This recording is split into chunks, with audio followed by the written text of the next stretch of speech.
My daughter-in-law posted a picture of my house on Facebook with the caption, "Old man doesn't deserve this place. It's ours now." And my son, my only son, had the nerve to like it. That house isn't just lumber and brick. I laid every tile in that kitchen for my wife, Marjorie. We raised our son in those walls. We buried her in the church just down the road, and now Rachel, his wife, had claimed my life's work like some prize. That was the moment I realized I wasn't part of their future anymore. Before we continue, I'd love to know, where are you watching from today? Comment below. I built that house with my own 2 hands in the spring of 1976. It sat on a quiet stretch of land just outside town, where the oak trees cast long shadows and the breeze always smelled like rain. Back then, I was just a man with a worn-down truck, a toolbox, and a woman who made life feel like it had meaning. Marjorie. She'd bring me lemonade while I hammered away at the frame, laughing at how I cursed every bent nail but still refused to let anyone else help. It wasn't much at first. A simple frame, a tin roof, bare floors. But to us, it was a castle. She painted the kitchen walls herself, this soft yellow that made every morning feel like sunlight. I planted the rose bush out front after Thomas was born, and it's still there, still blooming after all these years. That house wasn't just shelter. It was every memory we ever made. Raising Thomas was the joy of my life. I still remember him running barefoot through the hallway, arms out like airplane wings, crashing into my legs with this infectious laugh. Every Sunday, I'd make pancakes, and he'd sit on the counter, helping, which really meant sneaking handfuls of chocolate chips when he thought I wasn't looking. Marjorie would hum while folding laundry, Thomas would chatter about dinosaurs or trucks, and I'd sit back and think, this is enough. This is everything. I worked long hours at the mill, sometimes 2 shifts back to back, but I never missed his baseball games. I'd show up in boots and sawdust, cheering like a fool even when he struck out. Marjorie would bring orange slices and yell louder than the coaches. We were a team.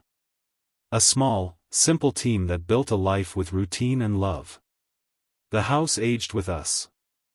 I fixed leaks in the roof every couple years, replaced the porch steps when they got soft. Marjorie turned the guest room into a sewing space, and later, after she passed, it sat untouched for months. I'd walk in and still smell her perfume, lavender and something warm I never could name. Losing her was like losing the sun. Everything felt dimmer after. When Thomas brought Rachel home for the first time, I'll admit, I was nervous. She was polished, high heels in a house where we left our boots at the door. But she smiled sweetly, and Marjorie was smitten with her from the start. She's got ambition, she said. That girl's going to go places. And she did. Rachel got a fancy job in marketing, or maybe it was consulting, I never quite understood.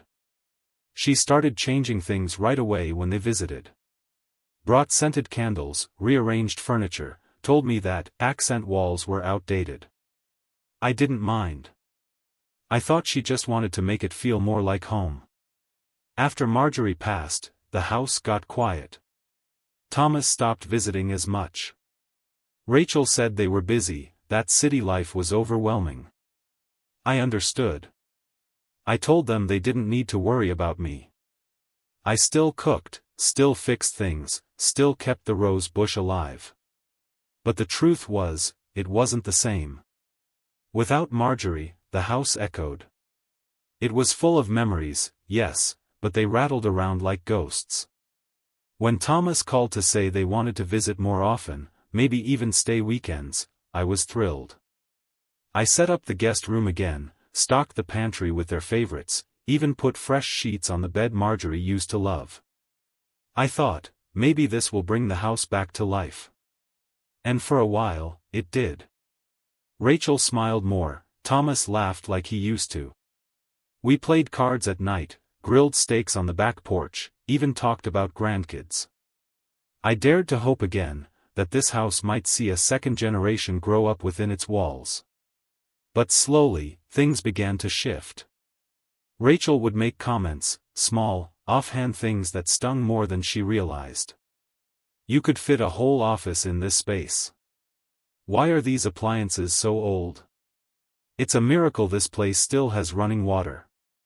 I'd chuckle, trying to keep the peace, but inside, I felt something sinking. Thomas didn't notice.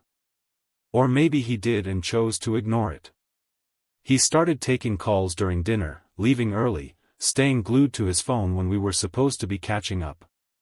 I told myself it was just life, just stress. But it was more than that. I tried to bring it up once. I asked him if everything was okay. He smiled and said, "Of course, Dad. Rachel and I just love being here. You've got a great place." And he patted me on the shoulder like I was some relic in a museum. Not family, just part of the furniture. Still, I clung to the good years. I told myself people change, but love remains. I looked at the photos on the mantel, Marjorie holding baby Thomas and I fishing by the creek, Christmas mornings in that yellow kitchen, and I told myself we were still that family. But memories can only carry so much weight. And sometimes, the people you love the most, forget how much you gave them. Forget that every inch of their comfort was built with your calloused hands. The good years weren't just years. They were decades of devotion. They were promises made and kept. They were love poured into lumber, into pancakes, into scraped knees and bedtime stories. And they were the reason what happened next broke me in ways I didn't know I could break. It started with a joke. Rachel walked into the kitchen one Saturday morning, looked around at the yellow walls Marjorie had painted decades ago, and said with a laugh, "When this place is ours, we're definitely getting rid of this sunshine horror show." I looked up from my coffee, confused. "What do you mean, when it's yours?" I asked, trying to keep my tone light. She smiled, flipping her hair back like it was nothing. "Oh, you know, when you eventually move into one of those nice little assisted living places. This house is way too big for one person, right?" I chuckled awkwardly, but the air in the room had shifted. It was the kind of moment you try to brush off, even though something deep inside you clenches a little. After that, it was small things. Not big enough to call out, but just sharp enough to leave a mark. I'd find Rachel walking through the hallways on the phone, describing the rooms, 4 bedrooms, big yard, full basement, like she was listing it. When I'd ask who she was talking to, she'd wave me off and say, "Just my sister. She loves old houses like this." Thomas, meanwhile, seemed to be drifting further away. He used to call me every week, sometimes just to talk about a game or ask about the lawnmower. But now, weeks would go by. And when they did visit, he was more present in his phone than in the room.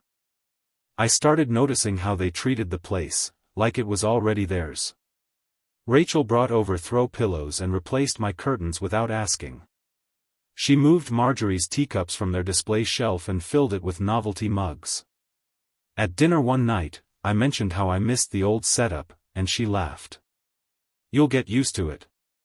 Change is good for you." Thomas didn't say a word. They began staying over more frequently, but it didn't feel like a family visit anymore. They had their own key now. I had given it to them after Marjorie passed, thinking they might come by to check on me. But they'd started coming in without notice. I'd come out of the bathroom and hear Rachel in the living room on Zoom calls, like it was her office. One morning, I woke up to find them both in the kitchen with a contractor, a stranger in steel-toed boots measuring my pantry. I rubbed my eyes, thinking I was dreaming. "Just getting some ideas," Rachel said, all cheerful. "For when we renovate. Open concept, modern vibe, maybe even a skylight." I looked at Thomas, expecting him to say something, to explain. He just shrugged. "She loves this stuff, Dad. Just let her play around." I walked out the back door without another word. Sat by the rose bush. Picked a dead bloom and tossed it into the grass. It was Rachel who started calling me old man. At first, it was in jest. "Old man, pass the remote. Old man, you need better taste in cereal." I forced a laugh, every time. But it started to wear me down. I wasn't a stranger. I was Thomas's father. I built the floor she walked on, literally. And now I was being reduced to a punchline. Worse than her words was Thomas's silence. He didn't laugh, didn't correct her, didn't even glance at me half the time. He acted like I wasn't there. One afternoon, I was out mowing the lawn when I overheard her through the open window. "He won't be around forever, Tom. And when he's gone, we can do whatever we want with this place. Honestly, we should start thinking about listing it sooner than later." I shut off the mower. Stood there, sweat soaking through my collar. My legs suddenly felt like they didn't belong to me. I went inside and sat at the table. Neither of them noticed. They invited their friends over once while I was away at a doctor's appointment, a routine checkup, nothing major. I came home early and found a group of strangers in my living room, drinking wine, laughing, touring the house like it was on the market. Rachel rushed over. "We didn't expect you back so soon," she said with a nervous laugh. "Just some friends from work. Showing them the charm of small-town life." "Do they know it's not your house?" I asked flatly. She smiled, too wide. "You're part of the family, aren't you? What's yours is ours." That night, I couldn't sleep. I lay awake staring at the ceiling fan Marjorie and I had installed one summer when the heat was unbearable. I remembered how she'd held the screws while I stood on the ladder, laughing as she told me I was wobblier than a newborn calf. And now, they were treating our home like it was a piece of property. Not a place of memories, but a prize they thought they'd already won. I started paying closer attention. Rachel would hover when I opened mail. She once asked me for the deed, just to check something. I lied and said I didn't know where it was. Thomas asked about power of attorney, saying it would help if something ever happened. I nodded, pretended to consider it. But inside, I was no longer confused. I was hurt. Deeply. I realized they weren't just being rude. They were preparing. Positioning themselves. Acting like heirs while I was still very much alive. And the worst part? I couldn't tell if Thomas even saw it happening, or if he had become part of it without realizing. It's a strange thing, watching your child become someone you don't recognize, not out of malice, but convenience. He wasn't cruel. He just stopped seeing me as someone who mattered. And Rachel, well, she never saw me that way to begin with. The shift wasn't loud. It was a quiet, creeping thing. A subtle erasure. One comment, one curtain, one decision at a time. And by the time I realized what they were doing, they were already acting like the house was theirs, and I was just a guest overstaying his welcome. It happened on a Sunday afternoon, the kind that used to be sacred in our family. Marjorie and I always made roast chicken on Sundays. We'd sit around the table, even when it was just the two of us, and talk about everything and nothing. When Thomas was a boy, he'd help peel potatoes and sneak bites when we weren't looking. But this Sunday, the house smelled like perfume and overpriced candles. I wasn't cooking. I wasn't even invited. I had gone into town that morning to pick up a new bag of birdseed. I didn't think much of it when I saw more cars than usual parked along the drive. Maybe Rachel had friends over again. She'd been doing that more and more, without asking. I figured I'd come home, say a polite hello, and retreat to the garage like I usually did when I didn't feel welcome. But as I walked up the steps, I heard music. Loud, poppy, nothing like what usually played in my house. Laughter, clinking glasses, people talking over each other.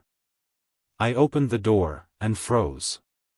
Balloons were tied to the staircase railings.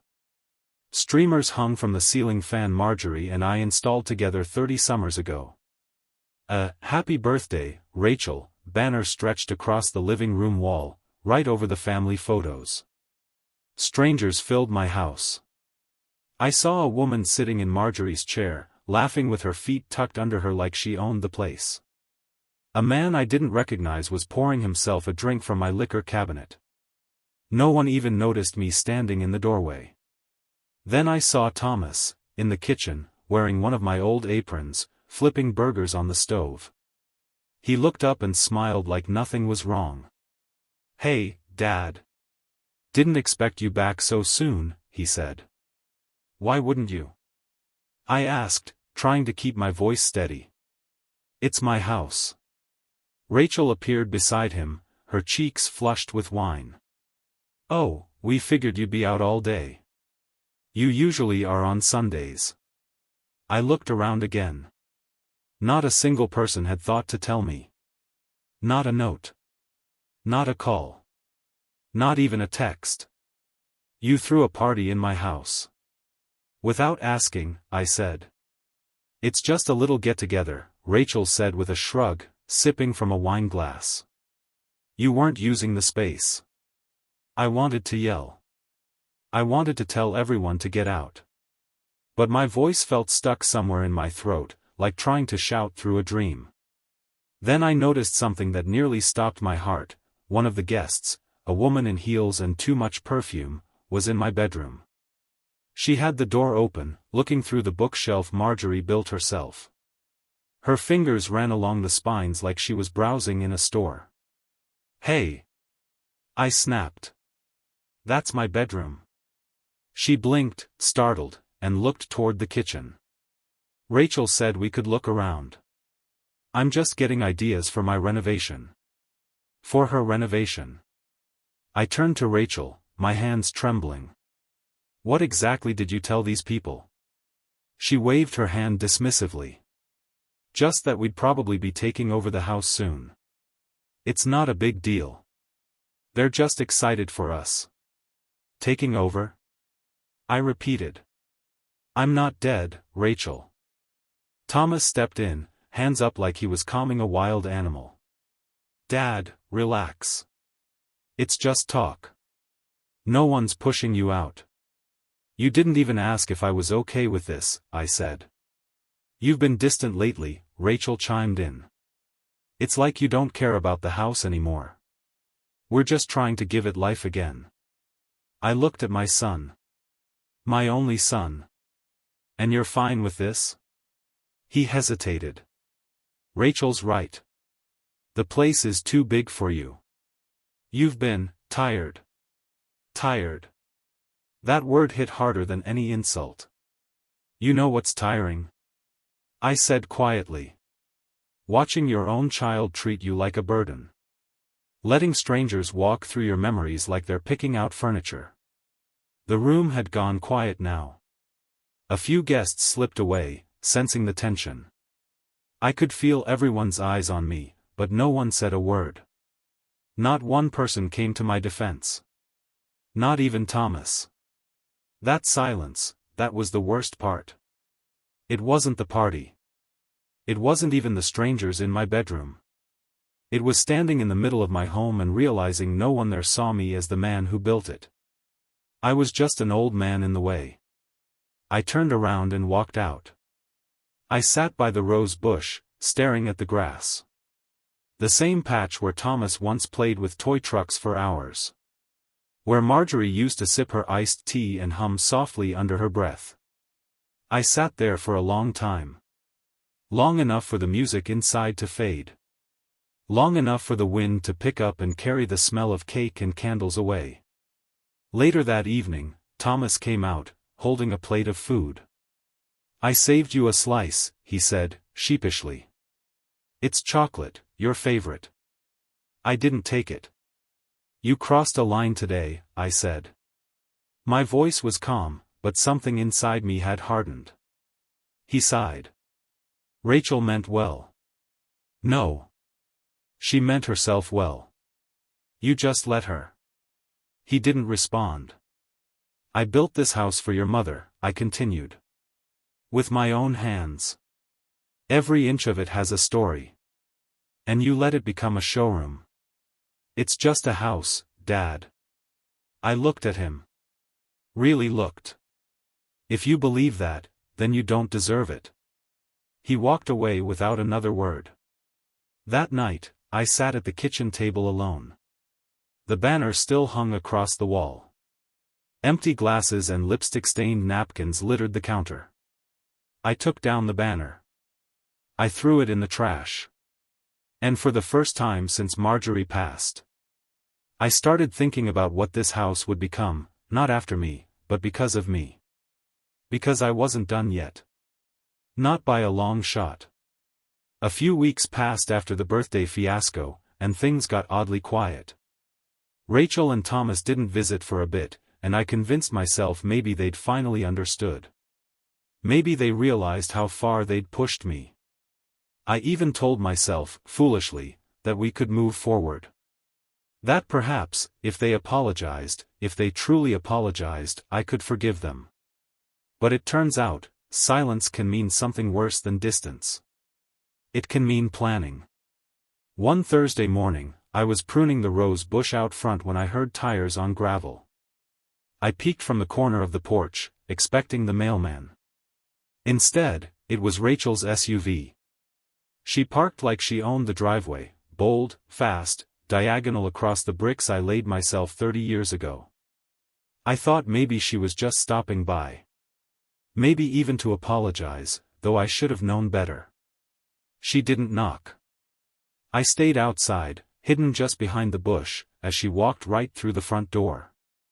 A few minutes later, I heard her voice from the kitchen, then Thomas's too. I hadn't even known he was inside. That's when I decided to listen.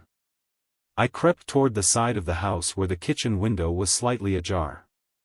I felt ridiculous, like a child eavesdropping.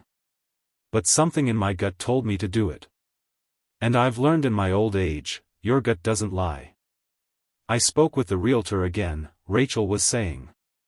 She said if we list before the market shifts in fall, we could get close to 650, maybe more. But we have to act soon.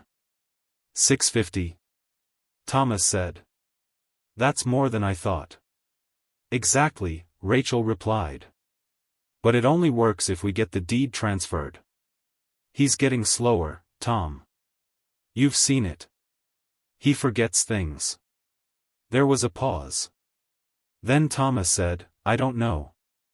I don't think he'll go for that. Rachel laughed, this cold, shallow thing that made my stomach twist. He doesn't have to go for it.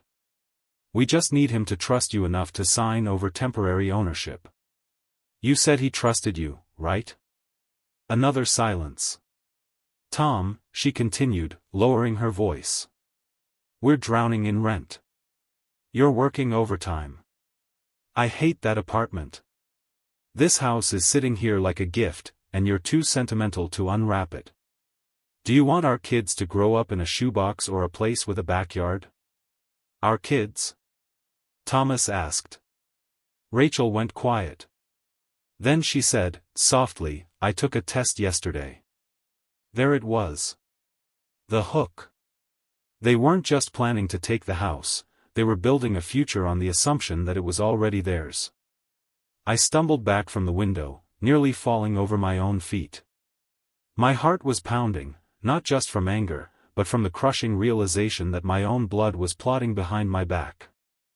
I sat on the porch steps, trying to breathe. The wood beneath me creaked. I looked at the door I had carved the first day we moved in, Marjorie's initials still scratched faintly into the frame where we once carved them with a pocket knife. How had it come to this? I thought about Marjorie. About how fiercely she protected this house. When a storm once shattered the front window, she stayed up all night sewing a sheet into a curtain so the neighbors wouldn't see inside. She treated our home like a person, with respect, with care, with pride. And now Rachel was measuring the walls for renovation. That night, I didn't sleep. I walked room to room, touching the furniture, the old wallpaper, the nicks and scratches that held memories. I opened the drawer where I kept the old letters from Marjorie, notes she'd leave in my lunchbox or scribble on the backs of receipts. I read them all. One stuck with me. Just 6 words, written on a faded grocery list. keep our home safe. Promise me. The next morning, I didn't make breakfast. I didn't water the plants. I just sat with those words ringing in my head. I started watching. Rachel came by again a few days later, alone this time. I let her inside but said little. She walked around the house on the phone again, calling out square footage, talking about modern touches and potential office spaces. I pretended not to hear. But I made a mental note of every word. Then, a few nights later, I caught Thomas in my study. I came downstairs for some water and found the light on. He jumped when he saw me. "Just looking for the checkbook," he said. "It's not in here," I replied. He nodded and walked past me, not meeting my eyes. After he left, I checked the desk drawers. He'd gone through everything, papers shifted, folders unaligned. He was looking for the deed. The will. Maybe both. That's when I realized, this wasn't neglect. It wasn't carelessness. It was a scheme. Quiet, careful, and cowardly. I sat down at the desk and opened the drawer where I actually kept the deed. Still there. Still untouched. I pulled it out, ran my fingers over the envelope, then tucked it away in a new place. One Thomas didn't know about. Then I picked up a photo from the desk, Marjorie in the garden, wearing her sun hat, holding a basket of tomatoes like she'd just won a prize. Her smile was soft, certain. I stared at it for a long time. "I'm sorry," I whispered. "I didn't see it coming. But I saw it now. And I wouldn't let them win." Speech balloon. Have you ever felt betrayed by your own family? Let us know in the comments. The moment came over coffee. Thomas showed up alone one Saturday morning, wearing that same tired smile he used when he wanted something. He brought a bag of donuts, powdered sugar and chocolate frosted, my favorites, like that would soften the edges of what he was really here for. He poured the coffee himself, sat across from me at the kitchen table, and stirred his cup slowly. He didn't touch the donuts. "Dad," he started, "can we talk about something important?" I nodded, saying nothing. He reached into his jacket and pulled out a folder. A simple manila folder. But it might as well have been a knife. "I had a friend draft this," he said, pushing it across the table. "It's just temporary. Power of attorney. Just so I can help manage things in case, anything ever happens." "In case what happens?" I asked quietly. Thomas shifted in his chair. "I'm not saying anything will. But you've said yourself the stairs have been harder. You forgot your meds last week." I didn't forget. I just didn't want to take them that day. He ignored that. "It's for your protection. You always said you trust me." I opened the folder. Legal language. Paragraphs. Lines for signatures. "You'd have control of everything," I said, keeping my voice calm. "Bank accounts. The house. My decisions. Only if necessary," he said. "Only if you needed help." I looked up at him. "And who decides when I need help?" He hesitated. That was enough of an answer. I closed the folder and pushed it back across the table. "No. Dad." "No," I repeated, firmer this time. He leaned back, exasperated. "You're being paranoid. It's not like that." I leaned forward, matching his tone. "Then what is it like, Tom? Because from where I'm sitting, it looks like you're trying to take what isn't yours. Behind my back." Thomas scoffed. "Rachel said you'd be like this." "Of course she did," I said. "She's been walking through this house like she owns it since day one." He stood up, his hands on his hips. "You know what, Dad? You're making this harder than it needs to be. We're trying to help you. We're offering to take care of things so you don't have to. You should be grateful." "Grateful. That word burned. I carried you when you had the flu so bad you couldn't stand, I said, rising slowly from my chair. I drove 3 hours in the snow to pick you up from college when you failed your first semester and didn't want your mother to know. I put off my retirement so you wouldn't have to take out loans for your wedding. Don't stand in my kitchen and tell me I should be grateful for being managed like a stray dog. He didn't respond. Just shook his head and left the folder on the table. When the door closed, the silence felt colder than winter. Later that week, I ran into June, my neighbor across the street for almost 40 years. She was sweeping her porch when I went out to get the mail. She looked over and waved, but her smile was tight. I saw your son here the other day, she said gently. He looked stressed. I nodded. He usually does. She lowered her voice. He was talking to a man in a suit out front. Papers in hand. Looked like real estate. I blinked. What day? Tuesday. You weren't home. I thanked her, then went back inside, my heart racing. They weren't just planning. They were acting. That was the final straw. I called Frank that evening, an old army buddy turned notary who'd helped me with legal paperwork after Marjorie died. He answered on the third ring. I need your help again, I said. I want to update my will. He came over the next day, quiet and serious. We sat in the study, the same one Thomas had snooped through. I explained everything. Frank didn't interrupt once. When I finished, he leaned back, rubbed his jaw, and said, "You sure about this?"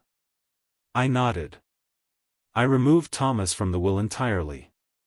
Every asset, every account, every piece of land I owned, I assigned to a veteran support foundation Marjorie and I used to donate to.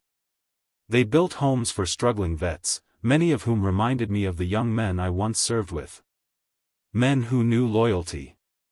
Men who remembered who built what. And just to make sure Rachel's clause couldn't sink in, I added a clause: if the will was contested for any reason, the entire estate would transfer to the local women's shelter. No one would see a dime. When it was all done, Frank handed me the final document to sign. Any regrets? He asked. I looked out the window at the rose bush swaying in the wind. Only that I waited this long. As he packed up, he paused at the door. You know, you're not the first man I've seen do this. But you might be the first to do it with such quiet fury. I smiled faintly. It's not fury. It's clarity. That night, I slept better than I had in months. No more pretending. No more hoping Thomas would see the error of his ways. He made his choice. And now I'd made mine. I wasn't angry. I was awake. And they had no idea what was coming. The day I signed the will, the sky was overcast, not stormy, just a quiet gray, like the kind of stillness before something shifts forever. I drove myself to Frank's office, a small brick building tucked between the post office and a defunct barbershop that hadn't seen a customer in years.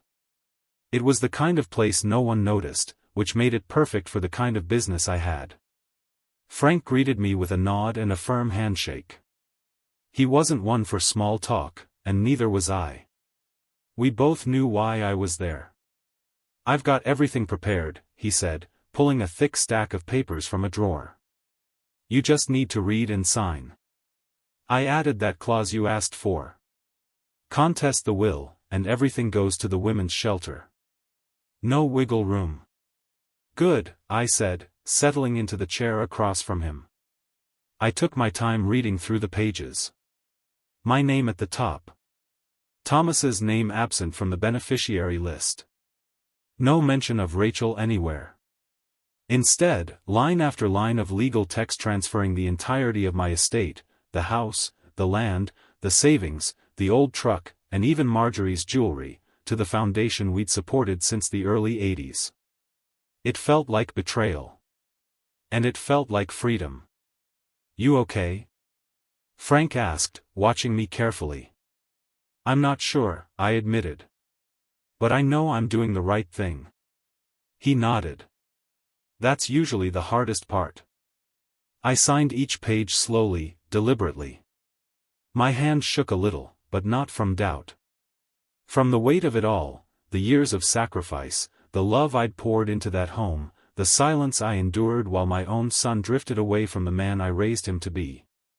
When the final signature was inked, Frank slid the papers into a thick envelope and sealed it. I'll keep a copy here. You take this one.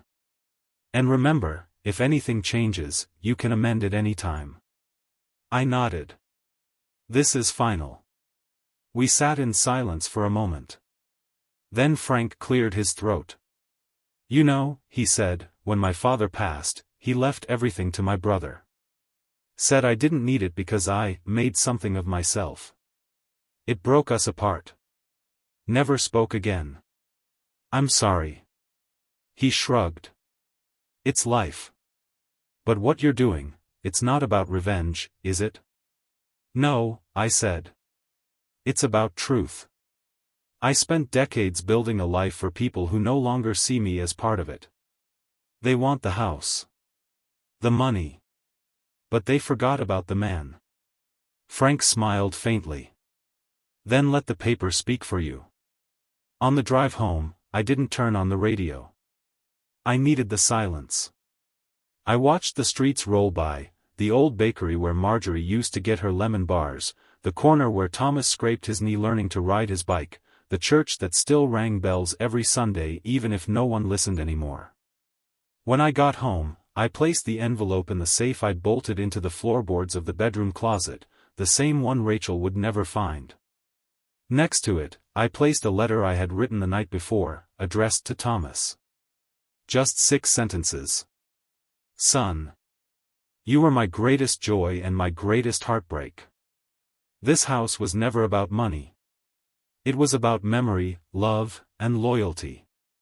I hope one day you understand that. But if you don't, that's your burden, not mine.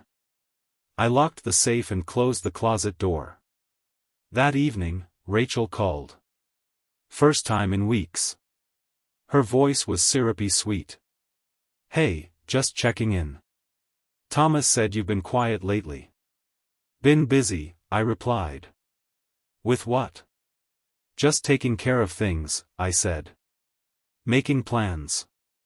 She laughed, too high, too fake. That sounds ominous. Sometimes it needs to be. She paused. Well, we were thinking of coming up next weekend. Maybe we could have dinner. Talk about some ideas. I knew what she meant.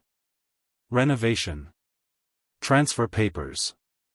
Manipulation in the shape of a smile. Sure, I said. Come by. She wasn't ready for what I had in store. After the call, I walked out back to the rose bush. It was blooming again, strong, red, stubborn. I sat on the bench beside it, the one Marjorie used to sit on with her knitting and sun hat. I did it, love, I whispered aloud. I kept my promise. I felt a strange sense of peace settle over me. Not happiness, that ship had sailed, but clarity. There's a quiet strength in knowing you've reclaimed something that was slipping through your fingers. I thought of Thomas as a boy. How he'd cling to my leg when strangers were around. How he used to fall asleep on my chest during storms. That boy, he's long gone. Replaced by a man who traded his father's trust for convenience and his mother's memory for square footage. I couldn't bring that boy back. But I could make sure he didn't walk off with everything we built together. The will was done. My conscience was clear. And the next time they stepped foot in my house, they'd be walking into a home owned by a man who refused to be erased. It was a Thursday when I saw the sign. I'd just returned from the grocery store, milk, some canned soup, and a loaf of rye bread. Simple things. I pulled into the driveway and stopped cold. There it was. A bright red and white for sale sign staked into my front lawn like a dagger, right next to the rose bush. Not leaning, not temporary. Firmly hammered into the earth. My earth. I sat there in the truck, gripping the steering wheel so tightly my knuckles turned white. At first, I thought it had to be a mistake. Maybe some neighbor's sign blew over in the wind. Maybe it was a prank. But then I saw the writer's sign hanging underneath: "Call Rachel T., licensed realtor, Modern Nest Realty." Rachel. My daughter-in-law. She hadn't just been planning the takeover, she'd acted on it. I got out of the truck slowly, the bag of groceries forgotten on the passenger seat. I walked over and yanked the sign out of the ground with both hands. It made a horrible sound, like roots being torn out. I tossed it onto the porch, heart pounding in my ears. A few minutes later, Rachel's car pulled up. Perfect timing, like she knew exactly what she was walking into. She stepped out in heels, sunglasses, a crisp blouse, like she was about to host an open house. "Hey there," she chirped, like we were old friends. "Saw your truck, figured I'd swing by." I didn't say a word. She walked up the steps, saw the sign lying there like a corpse, and paused. "Oh, you saw it," she said, trying to play innocent. "I was going to talk to you first, but the photographer was booked, and the listing window was closing fast." I stared at her. "You put my house up for sale." "It's not official yet," she said quickly. "Just testing the market. Gauging interest." "It's my house," I said, slowly. "You don't have the right." Rachel crossed her arms. "Tom said you were acting unpredictable lately. This place is a lot for one person." "We thought." "We?" I interrupted. "Or you?" She didn't answer. I took a step forward. "You put a sign in the ground without asking. You didn't knock. You didn't call. You decided." Rachel tried to soften her voice. "It's not like that. We're trying to help you transition. You've had a long, full life. Don't you dare talk to me like I'm already gone." That silenced her. "I promised Marjorie this home would never be handed off to people who disrespected it," I said. "And yet here you are, turning it into a business opportunity." Rachel's expression shifted, the mask dropped for a split second. "Look, you're old. You live alone. This house is outdated. We're not villains for wanting to make it useful." I stepped back, stunned. Not even a trace of guilt in her voice. "I've lived here for over 40 years, I said, my voice trembling. "I planted every tree, painted every wall. My wife died in this house. And you think it's just useful?" Rachel shrugged. "Emotions don't sell, Dad. Bricks do." The word "dad" on her tongue made me sick. "I want you off this property," I said flatly. "Now." She stared at me, like she couldn't believe I was saying it. "You don't mean that," she said. "I do," I said, and opened the door behind me. "And next time you try to stake a claim in something that doesn't belong to you, you'd better have a lawyer." She turned on her heel and walked away, muttering something under her breath. The tires screeched as she backed out of the driveway. I walked back inside and locked the door behind me. And then I broke. Not with rage, with exhaustion. I sank into the chair in the living room and stared at the rug where Marjorie used to sit and fold laundry, humming along to the radio. I felt the ache of every year settle into my bones. That house had been my sanctuary. My work. My wife's legacy. And now I couldn't even sit in it without wondering what new betrayal would walk through the door. I poured a drink, neat, no ice, and stared at the wall. The photos. The memories. The hollow space they were trying to fill with paint and profit. And then I stood up. I gathered every important document I had, the will, the deed, the letters from Marjorie, even my old journals.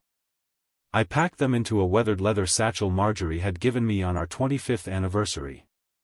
It was her idea of a writing bag. She always wanted me to write more. Then I went to the garage and pulled out the box labeled Moments.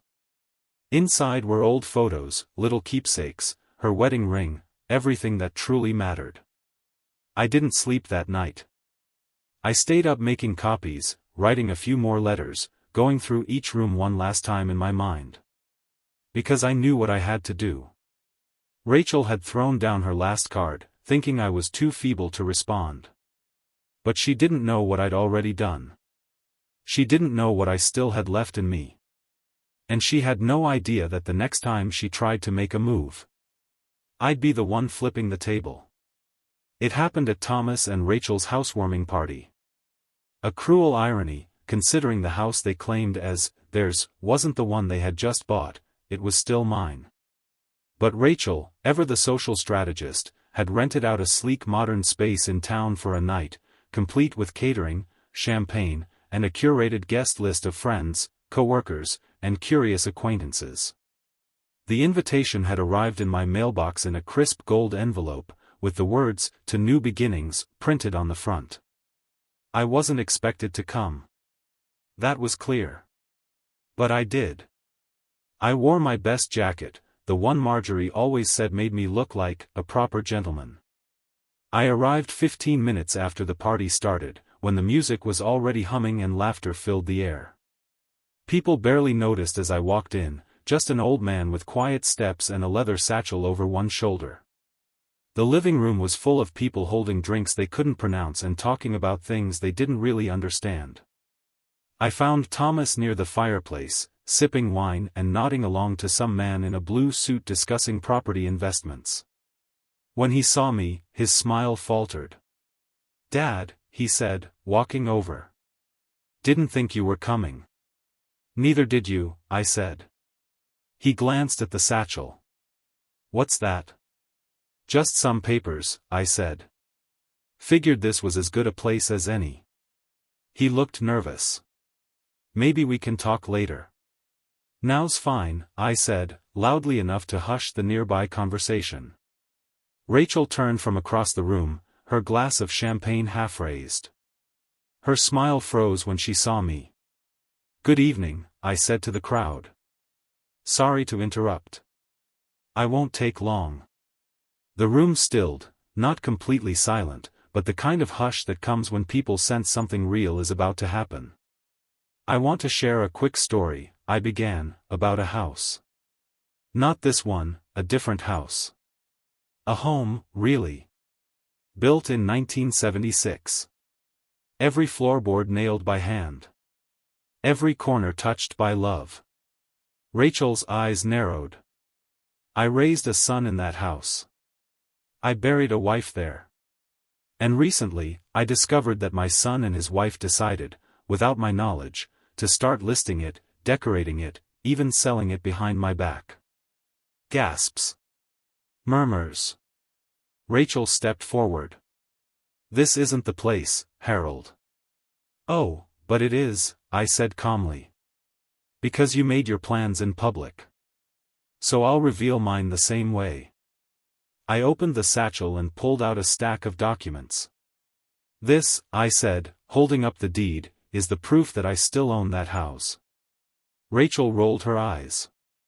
"No one's denying that." "And this," I continued, pulling out the will, "is my newly revised last testament. As of last week, I've removed Thomas as a beneficiary. The house, the land, the savings, they're no longer going to him." The room went silent. "Instead, they will go to the Veterans Housing Foundation. If either of you can test it," I looked straight at Rachel, "it all goes to the local women's shelter." Thomas's face turned pale. "Dad." "No," I said, sharper now. "You had your chance. You let her speak for you. You let her manipulate, mock, and maneuver her way into the heart of what I spent my life building." "That's not fair," he whispered. "What's not fair," I said, voice trembling, "is that I spent 40 years loving you, teaching you, sacrificing for you, and in the end, I became just an obstacle to your lifestyle." Rachel spoke up. "You're just bitter that we're moving forward." "No," I said. I'm just done being quiet. You thought I'd fade away.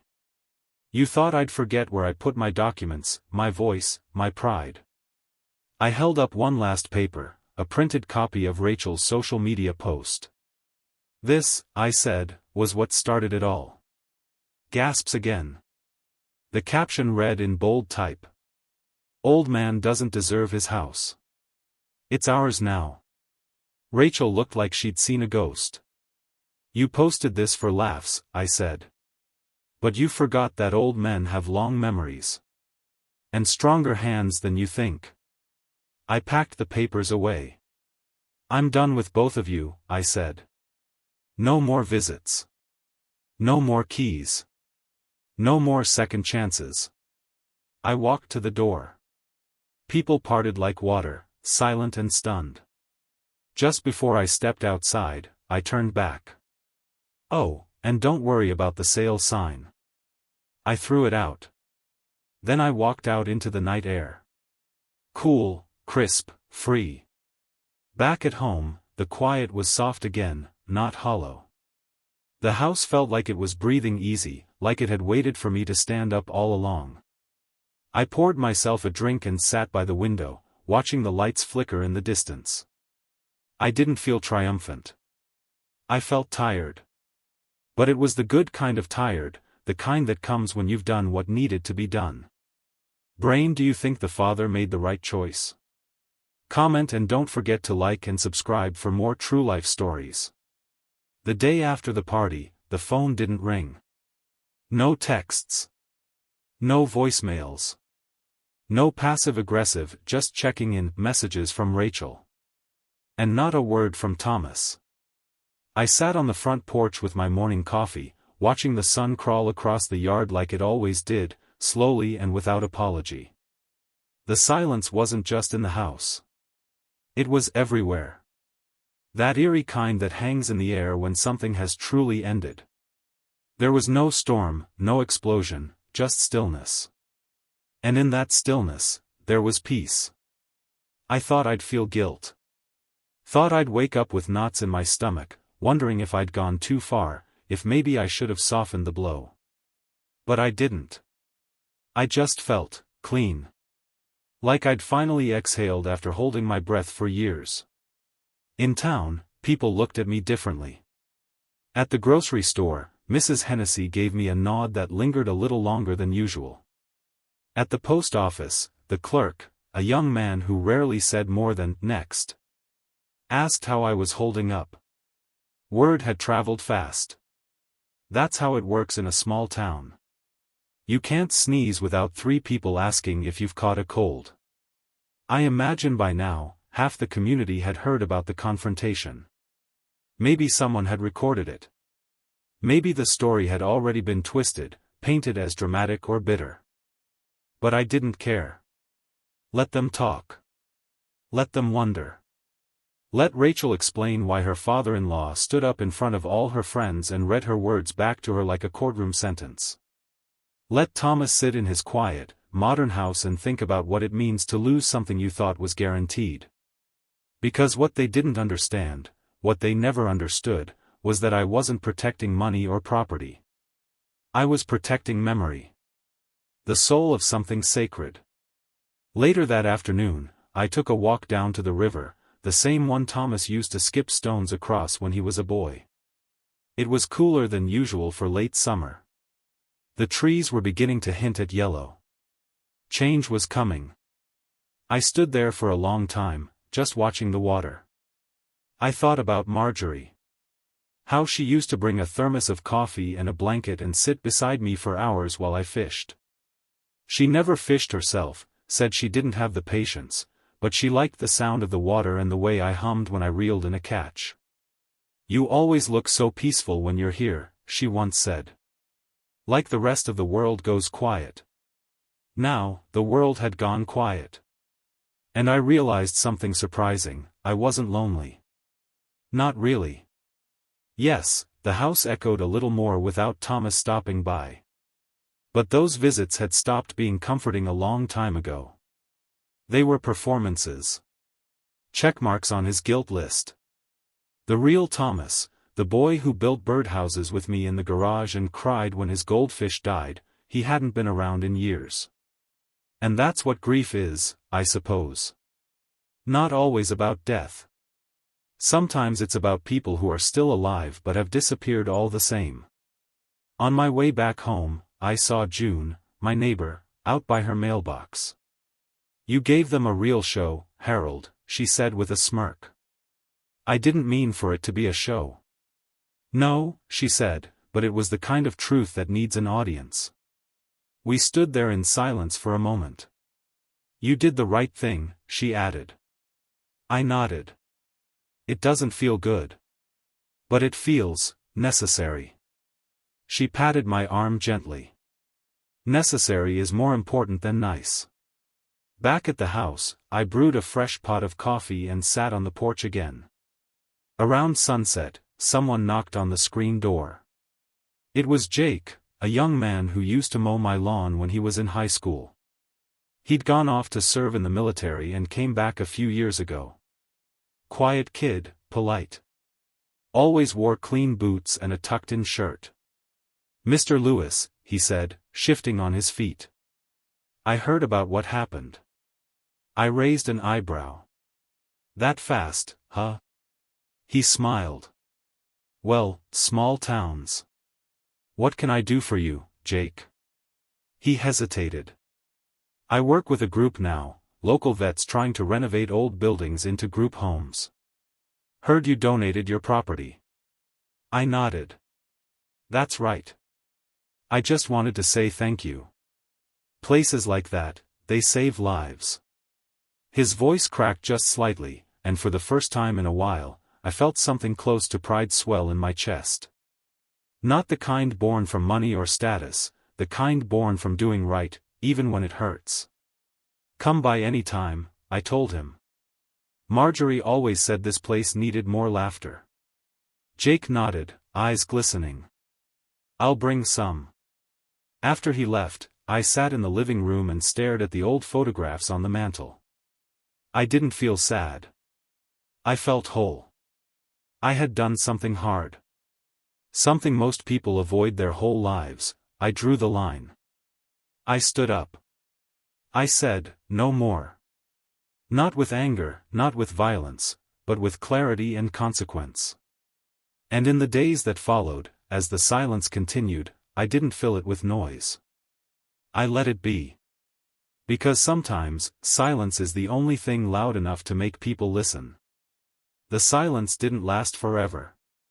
One morning, about a week after Jake's visit, I woke up with an odd sense of energy. Not the kind that made you want to go hiking or fix the gutters, no, this was quieter, steadier. Purposeful. Like something had shifted inside me. For months, I'd been surviving, waiting, watching, reacting. But that morning, I felt something I hadn't in a long while. I was ready to build again. I stood in the kitchen sipping my coffee, staring out at the backyard, and the idea came to me clear as day. Not like a sudden jolt, more like remembering something you'd always known but had forgotten along the way. Marjorie and I had talked once, years ago, about turning the house into a kind of rest home. Not a nursing home. Something gentler. A place for people who needed peace. Veterans, widows, young men trying to find their feet again. She called it a house for healing. Back then, I waved it off. Said we'd think about it after retirement. But life got busy. She got sick. The idea sat in the corner of our hearts, collecting dust. Now, I pulled it out. That afternoon, I opened the garage and started clearing space. There were boxes, years of them, filled with old tools, fabric scraps, Marjorie's quilts, Thomas's childhood toys. I sorted them slowly, sometimes sitting on a stool and holding something for a few long minutes before deciding what to do with it. Some things I kept. Most, I gave away. I called Jake and asked if he could stop by again. When he arrived, I told him about the plan. "I want to turn this house into something real," I said. "Not just a donation on paper. I want people living here. People who need it. He nodded, slow and serious. We can make that happen. From there, things moved faster than I expected. Jake introduced me to two of his friends, Ramon, a former Navy medic who now ran a community outreach program, and Denise, a retired architect who had worked on rehab housing projects across the state. They weren't flashy, and they didn't offer big promises. But they listened. We walked through the house room by room, discussing possibilities. The living room's perfect for group gatherings, Denise said. It's wide, gets great light.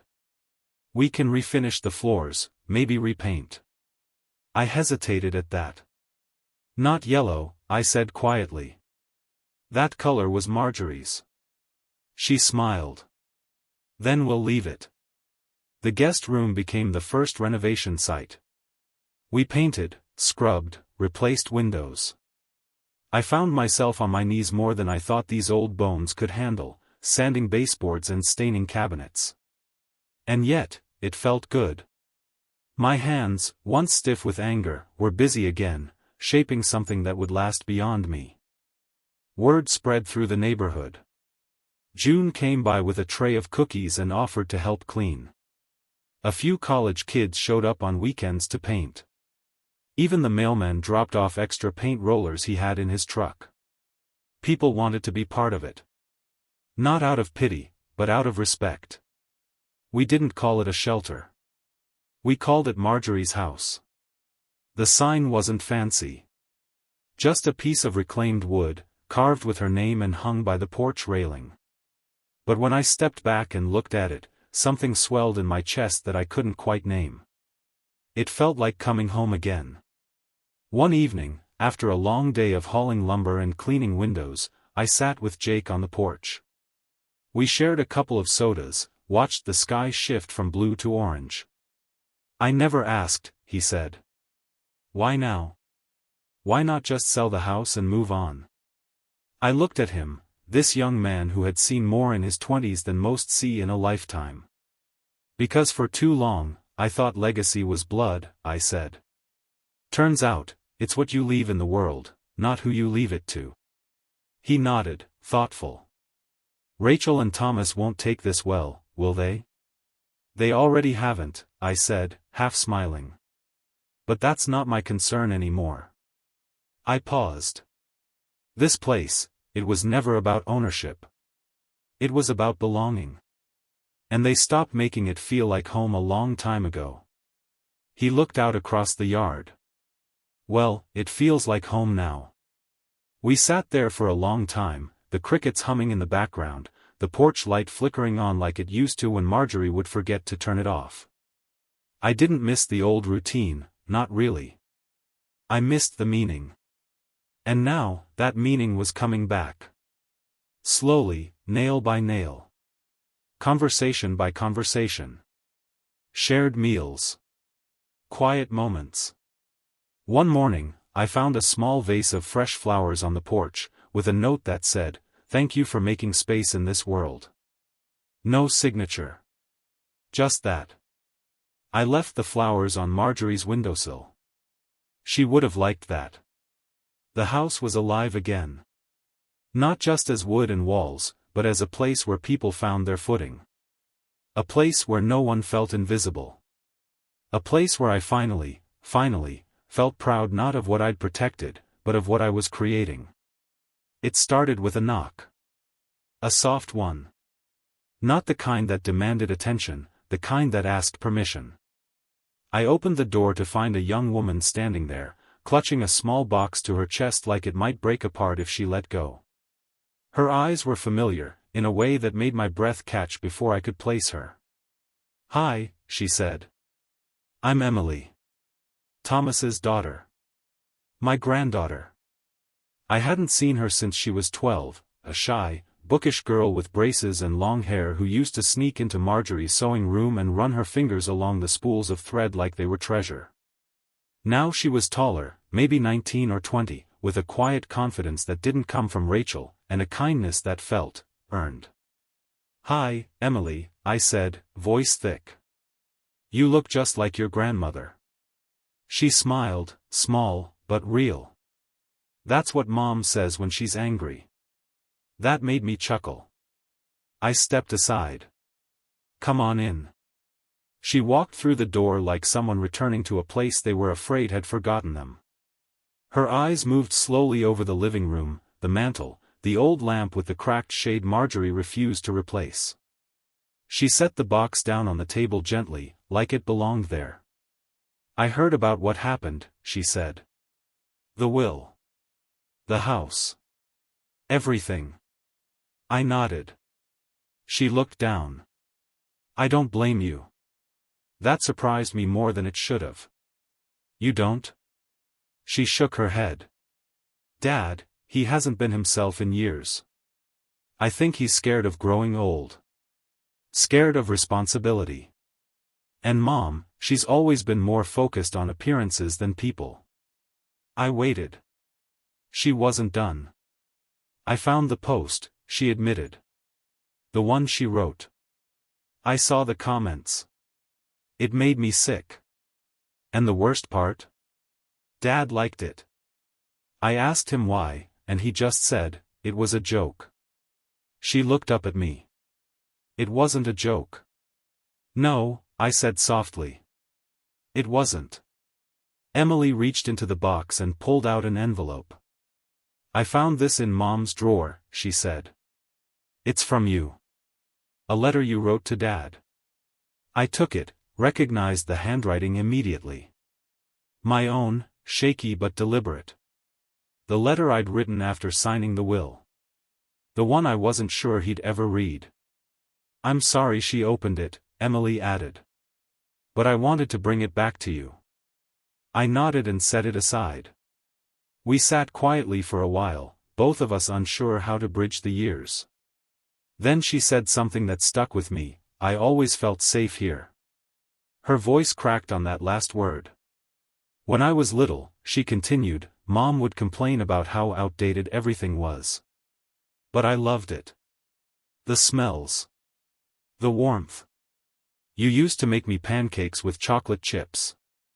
You let me pick roses even when I ruined the whole bush. I smiled. It grew back. It always does. I want to help, she said. With the house? With whatever you're doing, she replied. I don't want to lose this place again. We spent the afternoon in the garden, side by side, clearing weeds and repotting flowers. She asked questions about Marjorie. I told stories, about her laugh, her stubbornness, the way she danced while folding laundry if a good song came on the radio. Emily laughed in all the right places. Cried a little, too. Over the next few weeks, she came by often. Brought groceries. Helped paint a hallway. Organized the pantry with a ridiculous label maker she bought online. The residents, the veterans and boarders who had started moving into the spare rooms, loved her instantly. She called everyone, sir and ma'am, even when they told her not to.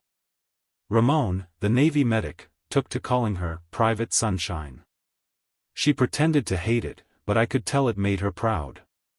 And just like that, the house was no longer haunted. It was alive. With music. With conversations. With the clatter of dishes and the creak of floorboards and the kind of laughter that only comes when people feel safe to be themselves. I watched it all from the porch most evenings. Sometimes Jake would sit with me. Other times it was Denise, or one of the younger volunteers who came in on weekends to help with repairs. These people weren't blood. But they showed up. They asked questions. They listened. They cared. Rachel and Thomas never came. Never called. Not even after Emily started staying over a few nights a week. I found out later Rachel had been threatening to sue for emotional distress, but after realizing there was nothing to gain and the will was ironclad, she dropped it. I didn't rejoice in their absence. But I didn't mourn it either. Because here, in this house, I had found something I never expected to find again, family. Real family. Not bound by DNA, but by choice. Emily came out onto the porch one evening and handed me a mug of hot tea. She sat beside me, curling her feet up under her like Marjorie used to. "You think they'll ever come back?" she asked. "I don't know," I said honestly. "And I don't need them to." She nodded. "You're not mad at them?" I thought about it. "No," I said. "I'm disappointed. But anger, that fades. What stays is the choice to keep building anyway." She leaned her head on my shoulder.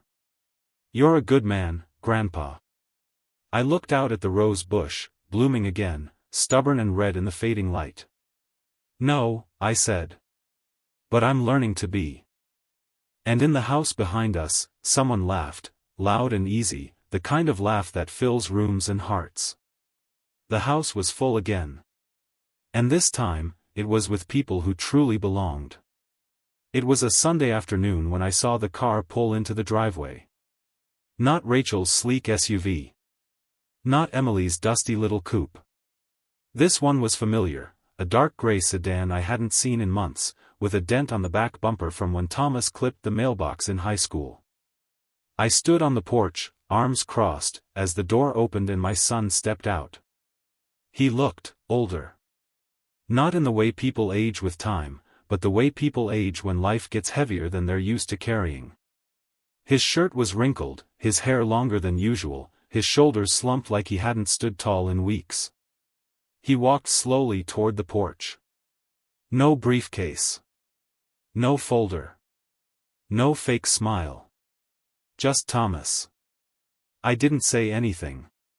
He stopped at the bottom step and looked up at me like a man who wasn't sure if the door would open, even though it already had. "I don't expect you to say anything," he said, voice dry. "But I needed to come." I nodded once. "Come in." We sat at the kitchen table. No coffee. No distractions. Just wood between us and years of disappointment hanging thick in the air. He looked around the room slowly. His eyes landed on the new coat of paint in the hallway, the polished floors, the chairs that weren't the originals but looked just like them. "I saw online, the Veterans Foundation featured the house in an article," he said. "You renamed it after Mom." "Marjorie's house," I confirmed. "It's what she would have wanted." He nodded. "She would have loved that." Silence. "I shouldn't have let Rachel talk to you like that," he said finally. "I shouldn't have stood there and said nothing." "No," I said. "You shouldn't have." He swallowed. "I thought I was doing what made life easier. She was always pushing for control, and I didn't want to fight." "But you didn't mind letting her fight me," I said. "You just stayed behind her while she did it." He flinched, but didn't argue. "That night," he said quietly, "after the party, she told me I had to choose between her and you.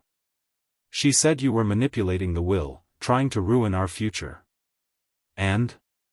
He looked at me. His eyes were tired. "I chose her," he said. "And I lost both of you." For a moment, I felt something stir. Not pity. But recognition. He wasn't there to take anything. He was just empty. And trying to understand how he got that way. "I got your letter," he said, reaching into his coat and placing the worn envelope on the table. "I didn't open it. Not at first. But I kept it. I stayed quiet. I opened it last week. I don't know why. I guess, part of me thought it was going to be angry. Vindictive. But it wasn't." "No," I said. "Because I wasn't writing it for revenge. I was writing it for closure." He nodded. "You said something in there. That legacy isn't who you leave things to, it's what you leave behind." He paused. "I didn't understand that before. But I think I do now." I looked at him, really looked. He wasn't the boy I raised anymore. And maybe he never would be again. But for the first time in years, I saw a flicker of the man I had hoped he'd become, honest, humbled, raw. "I came to say I'm sorry," he said. "Not just for what we did. For what I didn't do. For not defending you. For treating you like you were, in the way." "You did more than treat me like I was in the way," I replied, evenly. "You acted like I didn't matter." He didn't respond. I leaned forward slightly. "You forgot where you came from. You let someone else define your priorities. That's not just a mistake.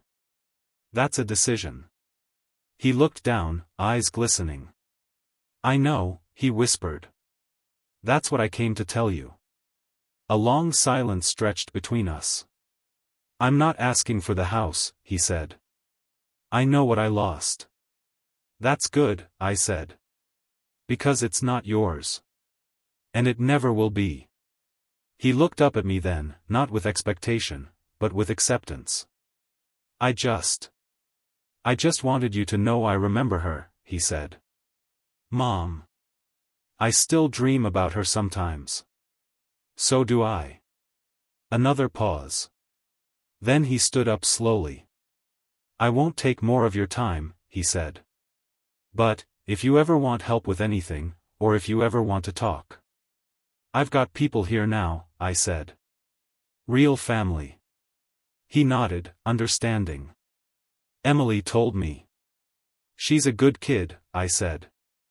"You should have listened to her sooner." "I know," he said. He turned to go. At the door, he paused. "Do you hate me?" I didn't answer right away. "I don't hate you," I said. "But I don't trust you either. And I don't know if I ever will again." He nodded. "Fair enough." Then he left. I sat there at the table for a while, staring at the envelope he'd left behind. My handwriting, a little faded now. Words that had traveled a long road to finally be read. I didn't feel triumph. Just clarity. Forgiveness doesn't mean reconciliation. Sometimes it just means letting go of the weight so it doesn't break your back. Thomas had come back. Not for a second chance, just for honesty. And that was enough. Speech balloon. Have you ever had to walk away from someone you loved? Share your story in the comments. The first morning they all moved in, I woke up to the smell of bacon. Real bacon. Not the microwave kind, not the packaged strips from the store, but thick, sizzling slices in a cast iron pan, the kind Marjorie used to cook on Sundays while humming old tunes from the radio. I came downstairs to find Ramon flipping pancakes, Denise setting the table, and two new residents, one a young man fresh out of the Marines, the other a retired school janitor, arguing playfully over how strong the coffee should be. The house was full. Not crowded. Not chaotic. Full. Emily passed me in the hallway with her arms full of clean towels. "Room 4 needs more hangers," she said, breathless but smiling. "And Ramon keeps burning the toast." "Nothing new there," I said, chuckling. We'd finished renovations the week before, painted walls, patched floors, repaired doors that had groaned with age. But we didn't strip the house of its history. We left the yellow paint in the kitchen, at my request. We kept the old mantel, even with its scratches and chips. And we kept Marjorie's sun hat hanging on the peg by the back door. Because this wasn't a new house. It was a living one. A few months back, we'd filed the papers with the county, Marjorie's house, community residence for veterans and transitional support. A mouthful, sure, but it meant something real. We had permits, a small operating budget thanks to donations, and a list of people already calling to see if they could come by, help out, or find shelter. And not just people from town, people from out of state. People who heard the story and saw themselves in it. Men who were told they were too much, or not enough. Women who'd been forgotten. Kids aging out of systems that never really cared. We took them all in. Not because we had to, but because we could. That morning, I stood in the front doorway as the sun rose higher in the sky and the laughter from the kitchen rolled through the halls. I leaned against the frame and looked out at the rose bush. Still blooming. Still stubborn. Still red. Just like her. Later that week, we held a small ceremony. Nothing grand. Just a few chairs on the lawn, some punch, sandwiches, and a handmade wooden sign that read Marjorie's house, carved by Jake and painted by Emily. At the center of the table was Marjorie's photo, the one where she's wearing her gardening gloves, holding up a tomato bigger than her hand, grinning like she'd won the lottery. Ramon stood up first, cleared his throat, and spoke about purpose. About what it meant to have a second chance, not just at life, but at home. Then Emily spoke. She talked about how this house always smelled like warmth. Like cinnamon and soap and something softer than judgment. When it was my turn, I didn't prepare a speech. I just walked up, looked around, and let my heart do the talking. This house, I said, was never meant to be an inheritance. It was never about passing down keys or property. It was about passing down love. Routine. Safety. Respect. I looked at each of them. I lost that for a while. Not the house, the meaning. I let it sit too quiet for too long, hoping someone would come back and fill it. But the truth is, family isn't who shows up for your name. It's who shows up for your life. I paused. Looked down at my hands. I built this place with my wife, Marjorie. Every nail. Every beam. Every memory. And now it's alive again. Because of you. They clapped. Emily hugged me. Someone handed me a glass of punch that tasted way too sweet, but I drank it anyway. And for the first time in years, I felt light. After the guests left, I sat on the back porch alone. Just me and the breeze, the sound of someone washing dishes in the kitchen, and the faint hum of Denise singing a hymn upstairs. I pulled out the last letter I'd written to Marjorie. Not to be mailed. Not to be read. Just to be said. My love. You always said the house would outlive us. That it would hold others when we no longer could. I didn't believe you then. I thought we'd be the last ones to laugh in these halls, to kiss under this roof, to argue in that yellow kitchen. But you were right, as always. It lives again. And not just with paint or people. It lives with purpose. They know your name now. They know your heart. They hang their coats where you hung your apron. They sit where we sat. And somehow, I know, you're still here. You'd be proud. I hope you are. I kept my promise. Harold. I folded the letter and tucked it into the bench beside me, under the loose board where I used to hide Marjorie's birthday gifts. Then I sat back, let the wind brush through my thinning hair, and listened to the life inside the house. Not noise. Not drama. Just people trying to do better. Be better. Together. And I realized then, in that quiet golden light, that I hadn't just saved the house. I'd saved myself. Not by holding on. But by letting go. Marjorie's house had lived once for a family of 3. Now it lived for a family of many. And in that, she lived again too.